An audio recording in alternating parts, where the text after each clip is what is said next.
शांति भैया। क्या छोटे, आज की बाबा की मुरली पढ़ी? हाँ भैया, आज का गीत था हमारे तीरथ न्यारे हैं।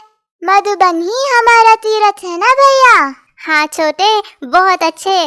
बाबा ने आज ये कहा कि बच्चों के दिल में भी बाबा के लिए ओम शांति कहने का मन हुआ।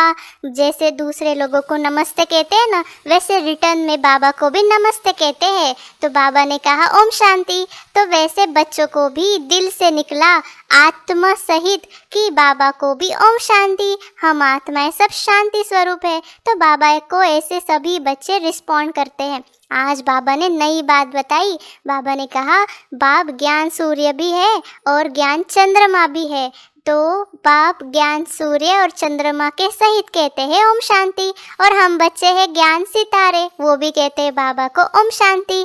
तो सितारों में हम सभी आ गए। तो बाबा ने बच्चों को याद दिलाया कि यह तुमको निश्चय है कि अभी तुम आत्मा सुन रहे हो। जैसे दुनिया में कहते हैं महान आत्मा, पाप आत्मा, वैसे हम बच्चों को पता है कि हम महान आत्माएं हैं। भैया देखा आपने, आज बाबा खुद को ज्ञान सूर्य कह रहा है और ब्रह्मा बाबा को ज्ञान चंद्रमा कह रहा है, और हम बच्चों को ज्ञान सितारे कह रहे हैं। कितनी अच्छी बात है ना भैया। हाँ छोटे, आज बाबा ये भी कह रहा है कि भगवान से सब लोग मांगते हैं कि दुख हरो सुख दो। वैसे तो सुख मिल जाता है, मांगने की ज़रूरत नहीं है, लेकिन मांगते हैं क्योंकि दुखी है। तो बाबा तो यहाँ आया है सब कुछ देने के लिए, और सतयुग में भी हम सभी को सुख ही सुख होगा, इसीलिए सतयुग को सुखधाम कहते हैं। लेकिन छोटे, तुम मुझे ये बात बताओ कि तुम तो बाबा से कुछ मांगते नहीं हो ना? हाँ भैया, मैं कभी कभी थोड़ा दुखी होता हूँ तो कुछ मांग लेता हूँ, लेकिन मैं मांगता नहीं हूँ भैया। मेरा तो बाबा पर अधिकार है, ये थोड़ी मांगना होता है। मैं तो बच्चा हूँ बाबा का, भक्त थोड़ी हूँ। हाँ छोटे, ठीक है। बाबा ने आज ये भी कहा है कि तुम बच्चों को पता है कि भगवान निराकार है, और भगवान का नाम भी है निराकार। शिव को ही भगवान कहते हैं, उनकी ही सारे लोग पूजा करते हैं। रुद्र यज्ञ रचते हैं, वो मिट्टी के सालिग्राम भी बनाते हैं। पत्थर का बनाओ व मिट्टी का बनाओ, तोड़ने फिर सहज होता है ना, इसलिए तो बाबा ने कहा रुद्र यज्ञ में सभी आत्माओं की भी पूजा कर सकते हैं। बच्चे तो ढेर है बाबा के। बाबा ने समझाया शिव बाबा आते ही भारत में है, और तुम बच्चों के मददगार बनते हैं, और तुम बच्चे बनते हो खुदाई खिदमतगार। तो हम बच्चे कौन है भैया? हम तो बाबा के साथी है, सहयोगी है, मददगार है, इसीलिए बाबा के साथ साथ हम बच्चों की भी पूजा होती है। हाँ छोटे, आज बाबा ने ये भी कहा कि शिव बाबा निराकार है, लेकिन वह ज्ञान का सागर, सुख का सागर, प्यार का सागर भी है। यह आकर हमें पतित से पावन बनाता है, लेकिन प्रेरणा की कोई बात नहीं है। अगर बाबा को प्रेरणा से पावन बनाना हो, फिर यह रथ लेने की दरकार ही क्या? रथ लेने की दरकार ही क्या है? शिव के मंदिर में आगे बैल रखते हैं ना। तो बाबा ने कहा सारी दुनिया बिल्कुल ही पत्थर बुद्धि बन चुकी है, बैल शिव के आगे क्यों रखा है? गौशाला नाम सुना है तो बैल रख दिया है, लेकिन बैल पर बाबा कैसे सवारी करेगा? तो बाबा ने हम बच्चों को शास्त्रों की भी बातें याद दिलाई है कि द्रौपदी भी एक नहीं है, ढेर है। उन्होंने एक नाटक बना दिया है कि श्री कृष्ण साड़ियाँ देते जाते हैं, लेकिन अर्थ नहीं समझते। तो अभी सभी दुनिया की आत्माएं ही द्रौपदियाँ हैं, जिनको बाबा बचा लेता है। हाँ भैया, भक्तों ने तो बैल को दिखा दिया है, परंतु ये कोई प्राणी की बात नहीं है। ये तो शिव बाबा ब्रह्मा तन में आते हैं, इसीलिए ऐसा दिखा दिया है, क्योंकि ब्रह्मा शिव बाबा की हर बात पे हाँ जी करता था, इसीलिए बैल को दिखा दिया है।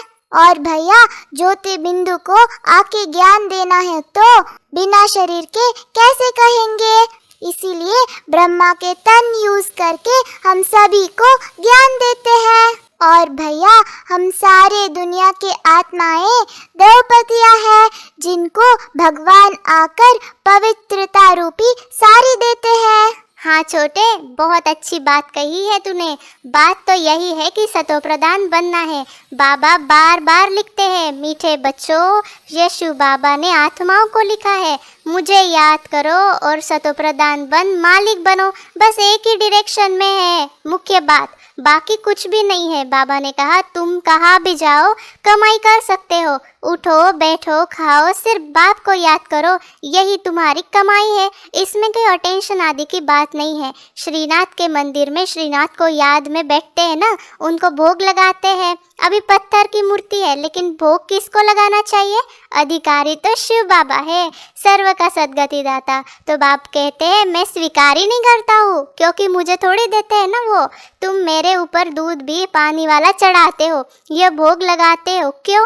लेकिन बाबा ने कहा मैं तो अभोक्ता हूँ, मेरी क्या पूजा करते हो? मेरे आगे भोग रखेंगे, लेकिन भक्तों ने भोग लगाया, उन्होंने ही बांट कर खाया। तो तुम जानते हो कि शिव बाबा भोग तो जरूर स्वीकार करता होगा, लेकिन बांट कर तो बच्चे ही खाते हैं। लेकिन जैसे रिगार्ड रखते हैं ना, इसलिए बाबा को भोग लगाते कि भंडारा तो बाबा का है ना। बल तुम भोग लगाते हो, खाते भी तुम बच्चे ही हो, और ये ब्रह्मा खाता है, मैं नहीं खाता हूँ। वासना तो लेता है, लेकिन बाबा ने आज भोग की भी बात को याद दिया है कि ब्रह्मा खा सकते हैं क्योंकि शरीर है, लेकिन मैं जब इनमें प्रवेश करता हूँ तो मुख ही काम में लाता हूँ, बाकी कुछ भी नहीं। इसीलिए गौमुख भी कहते हैं। और माताओं को भी बाबा ने बहुत प्यार से याद किया है कि माता ही गुरु है, उसकी ही महिमा है। हाँ भैया, देखो श्रीनाथ द्वारे में भोग लगाते हैं तो बाबा थोड़ी स्वीकार करेंगे, क्योंकि उनको थोड़ी भोग लगाते हैं। देखो भैया, तो फिर कितने सारे भोग वेस्ट हो जाते हैं। ऐसे वही लोग वो भोग को ही बांट कर खा लेते हैं। शिव के मंदिर में भी दूध चढ़ाते हैं तो पानी मिक्स करके चढ़ाते हैं, इसलिए बाबा को भी वो स्वीकार नहीं होता। परंतु अभी हम जब ब्राह्मण भोग लगाते हैं तो बाबा तो स्वीकार नहीं कर सकता, लेकिन हाँ, बाबा तो वासना लेते हैं, क्योंकि हम प्यार से रिगार्ड से लगाते हैं ना बाबा को, और हम बच्चे भी उस भोग को खा लेते हैं। हाँ छोटे, आज बाबा ने हम बच्चों को वरदान दिया कि स्वयं को जिम्मेवार समझकर हर कर्म यथार्थ विधि से करने वाले ही संपूर्ण सिद्धि स्वरूप है। स्लोगन में कहा कि सर्वशक्तिमान बाप साथ हो तो माया पेपर टाइगर बन जाएगी। अच्छा, ओम शांति। अच्छा, आप सभी को इस छोटे बड़े की कॉन्वर्सेशन अच्छी लगी हो तो लाइक, सब्सक्राइब और शेयर करना मत भूलिएगा। ओम शांति। Thank you.